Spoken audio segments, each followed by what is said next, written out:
I feel like this week we're at Kitty Hawk with the Wright brothers, learning to fly. Our owlets here on Skidaway Island are really trying to figure out how to do this and to see whether or not they've got what it takes.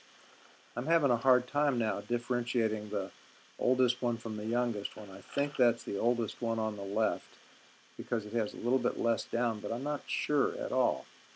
Both of them are working hard at proving to themselves that they've got the strength and the stamina and the skill to get out on those wings and take flight.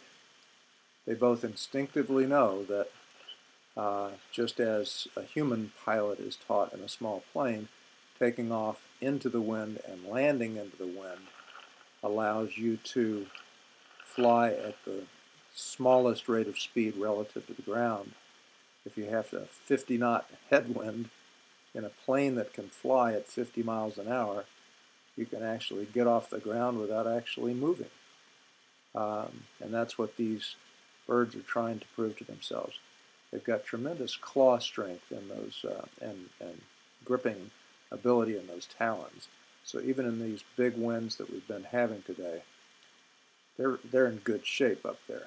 But they're really getting ready to give this a try and get out and see what mom and dad get to see. They've been wonderful siblings to each other because there's abundant food and abundant shelter and caring from mom.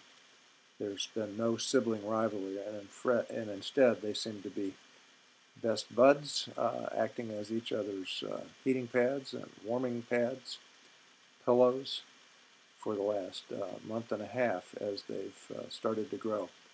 Pretty soon they'll be out on the branches, and then shortly after that they'll be hopping off to take their first flight. It's 75 feet up, so you've really got to be sure of yourself before you take that first big step. The crows just came by, but at this point I don't think the crows are bothering these kids. These are pretty big raptors, ready to take their place in the scheme of things out there. So 75 feet up on Skidaway Island in the landings with our two young aviators getting ready to see if they can make all this work. Now that is a determined bird.